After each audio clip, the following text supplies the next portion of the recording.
কত টাকা চাঁদা দিতে হতো? ধরেন 50-60 টাকা ডেলি চাঁদা দিতে হতো। 150 টাকা নেই, এটা সম্পূর্ণ অবৈধ। সবই তো অবৈধ। এখন আমাদের যদি কোনো কিছু না হয় তাহলে কি করে হবে? এটা তো ড্রাইভাররাই দেয়, জানে। 500 টাকা দিয়ে আমরা পার্টি পুলিশ সার্জনকে কোথায় দেন? খুলনায় দেওয়া পড়ে সার্জনকে। হ্যাঁ, আমরা 500 টাকা করে দিই। মাসিক চাঁদা কাগজ নাই, এই জন্য 500 টাকা করে দেয়। কত টাকা চাঁদা দিতেন এখানে? এখানে আলো যখন গাড়ি নতুন কেনার পরে 1000 টাকা দ্বিতীয়তে ভর্তি হতো। কিসের ভর্তি?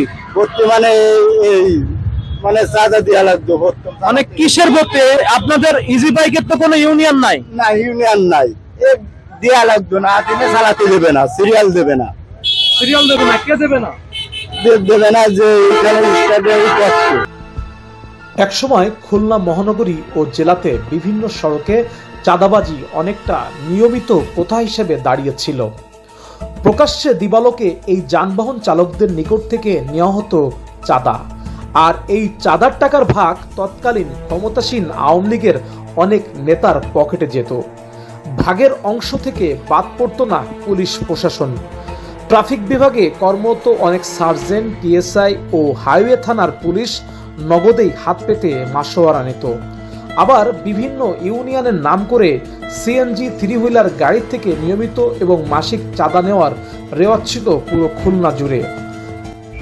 এখানে 30 টাকা করে দিত। বুঝি না, 30 টাকা করে দিত। কি প্রত্যেক দিনে এখানে আসলেই 30 টাকা দিতে হতো? জি। নাকি এক ট্রিপ আসলে টাকা দেওয়া লাগতো? সারাদিনে 30 টাকা। এই চাঁদার টাকাটা কাকে দিতেন? বড় বড় নেতারা ছিল, তাকে দিত। আর যে থাকতো সে আছে মনে করেন কর্মচারী হিসেবে। আপনাদের ইজি বাইক আছে 100 মতো। তাহলে 100 মতো হলে 100-র মতন গাড়ি প্রত্যেকদিন 30 টাকা দেওয়া লাগতো, অর্থাৎ 30 টাকা প্রত্যেকদিন এই স্ট্যান্ড থেকে কালেকশন হতো। মাসে প্রত্যেকদিন যদি 30,000 টাকা হয়, মাসে কত টাকা গেল? 9 লক্ষ টাকা। এই 9 লক্ষ টাকা এখান থেকেই চাঁদাবাজির আখড়া ছিল। আজকে কোন প্রকার কি টাকা দেওয়া লাগতেছে? না না। কেন দেওয়া লাগতেছে আপনি মনে হয়?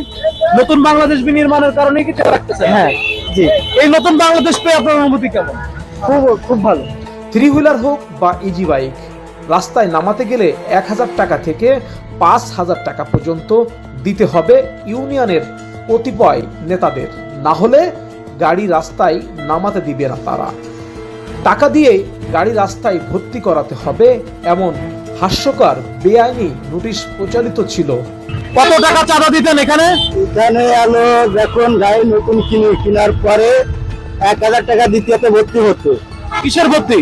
ভর্তি মানে মানে চাঁদা দেওয়া লাগতো। মানে কিসের ভর্তি? আপনাদের ইজি বাইকের তো কোনো ইউনিয়ন নাই? না, ইউনিয়ন নাই, দেওয়া লাগতো না। দিনে চালাতে দেবে না, সিরিয়াল দেবে না। সিরিয়াল দেবে না? কে দেবে না? দেবে না যে এখানে স্টার্টারি করতো যে। আচ্ছা, এখানে ভর্তি হতে এখানে আপনাদের যেহেতু আপনাদের কোনো ইউনিয়ন নাই, ইউনিয়ন যদি না থাকে তাহলে এটা কাকে ভর্তি হবেন বা কিভাবে? কোনো কাগজ কলম আছে? না, কাগজ কলম ছিল না। মৌখিক ভর্তি? হ্যাঁ, মুখে ভর্তি। এই মৌখিক ভর্তির জন্য কয় টাকা দেওয়া লাগতো? 1000 টাকা, কারো কাছ থেকে 500, কারো কাছে 1500। আপনার কত দেওয়া লাগছে? আমি দিয়েছিলাম 1000 টাকা। আপনার নাম কি? আমার নাম আব্দুল জব্বার। আর এই মাসে কত টাকা দেন? মাসে 150 টাকা করে নেই সব গাড়িতে। সব গাড়ি থেকে?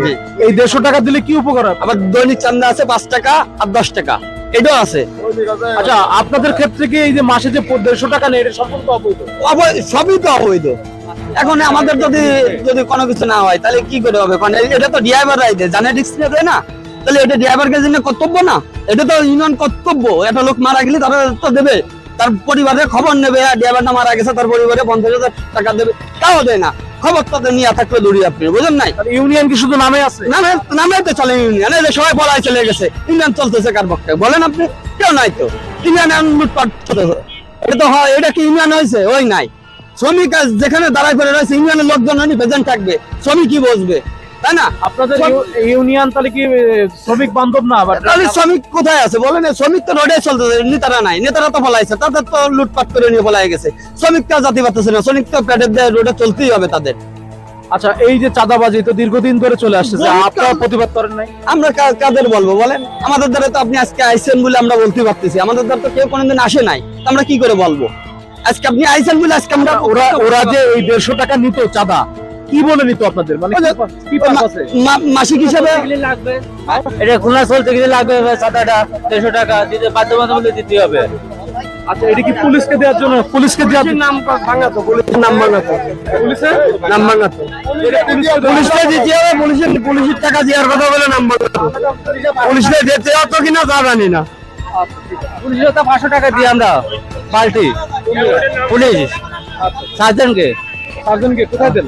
খুলনা দেওয়া পড়ে সার্জনকে। নিজে দিয়ে আসো, হ্যাঁ, আমরা 500 টাকা করে দিই। মাসিক চান্দা কাগজ নাই, এই জন্য 500 টাকা করে দেয়। আপনার গাড়িতে কাগজ নাই, এই জন্য পুলিশকে, জেলা পুলিশকে 500 টাকা করে দিতেন। হ্যাঁ, এই 500 টাকা দিলে কি গাড়ি ধরতো না? না, সার্জন তো না।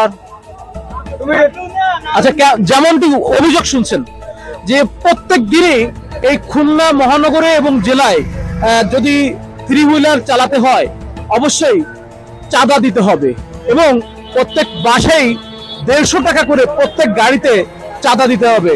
এরকম লক্ষ লক্ষ টাকা প্রত্যেক মাসে চাঁদার তুলছে এই সংশ্লিষ্টরা। তবে এ চাঁদার ভাগ আদৌ পুলিশ প্রশাসন পায় কিনা এটাও নিয়ে প্রশ্ন তুলেছেন এই চালকরা। তবে চালকরা আরো অভিযোগ করেছেন নামমাত্র ইউনিয়ন কোনোভাবেই চালকদের দুঃখ দুর্দশা বা বিপদে আপদে তেমনটি খোঁজ নেয় না। সবকিছুই বন্ধ হয়েছে এখন। সড়কে পুলিশের অনুপস্থিতিতে ছাত্ররা দায়িত্ব পালন করাতে লেজ গুটিয়ে নিয়েছে চাঁদাবাজরা। এখানে শুনেছি যে এখানে মানে অনেকে আছে যে কাগজ নিয়ে আর কি তাদের হিসাব নিকাশ করে অনেক সময় টাকা কালেকশন করা হতো। এখানে অনেকের আমাদের নালিশ দিছে, সেটা আমরা এটা ব্যবস্থা নেওয়া হয়েছিল, মানে যাতে এখন আর এটা হচ্ছে না, আগে হতো, এখন হচ্ছে না। আচ্ছা, আপনারা আসার পর থেকে এটা পুরোপুরি বন্ধ, তাই তো?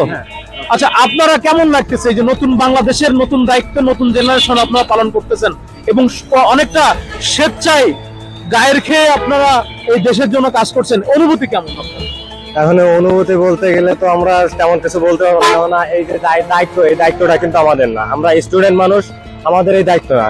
এই দায়িত্বটা ছিল প্রশাসনে, কিন্তু প্রশাসন যাতে যেহেতু অন্যায় কোনো কাজ করছে যা এখন আমাদের এখানে মাঠে নামতেছে, কিন্তু আমাদের তো এই কাজটা না। তবু আলহামদুলিল্লাহ ভালো লাগতেছে যে আমরা চেষ্টা করতেছি যে রাস্তাঘাটের পরিস্থিতি আরো সুন্দর রাখার জন্য।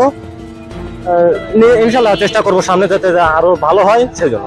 আচ্ছা, এই দেশের জন্য আপনার ছাত্ররা তো রক্ত দিয়েছেন, আপনাদের রক্তে অর্জিত দ্বিতীয় স্বাধীনতা বাংলাদেশের 17 কোটি জনতা পেয়েছে, এবং সেই ছাত্র জনতার প্রতিনিধিত্ব আপনারা করছেন এবং সড়কে কিন্তু শৃঙ্খলা ফেরানোর জন্য কাজ করছেন। এটা করতে কি কোনো ব্যক্তিত্ব হচ্ছে কিনা? না, আমাদের কোনো ব্যক্তিত্ব হচ্ছে না। কেমন লাগতেছে? খুব ভালো লাগছে, ইনশাআল্লাহ খুব ভালো লাগছে। আমরা কোনদিন আশা করতে পারিনি, এরকম বাংলাদেশ আমরা পাবো। আচ্ছা, এই যে দেখছেন সড়কে নৈরাজ্য ঠেকাতে এবং শান্তি শৃঙ্খলা ঠেকাতে আনসার, তারপরে আপনার বিএনসিসি এবং ছাত্ররা এবং জনতা সবাই কাজ করছে এবং সড়কটা আগের থেকে অনেকটা শৃঙ্খলা ফিরে এসেছে। আপনার কি মনে হচ্ছে? খুব ভালো লাগছে, খুব ভালো লাগছে, খুব ভালো। আল্লাহর রহমত থেকে তো কোনদিন আশা করতে পারিনি, আমরা এই যে বুক ভরে ঘুরে বেড়াচ্ছি ইনশাআল্লাহ। এখন খুলনা জেলার প্রবেশ পথ থেকে শুরু করে মহানগরীর প্রাণকেন্দ্র ডাকবাংলা ও রূপসা পর্যন্ত কোথাও সড়কে নৈরাজ্য বা চাঁদাবাজি হয় না। যানবাহন চালকরা বর্তমান সরকারের কর্মকাণ্ডের উপর সন্তুষ্ট রয়েছে, তবে এই ধারাবাহিকতা যেন বজায় থাকে সেজন্য সরকারের নীতি নির্ধারকদের প্রতি দাবি জানান তারা। আলামিন খানকে সাথে নিয়ে আবু হামজা বাঁধন, CIN TV 24, খুলনা।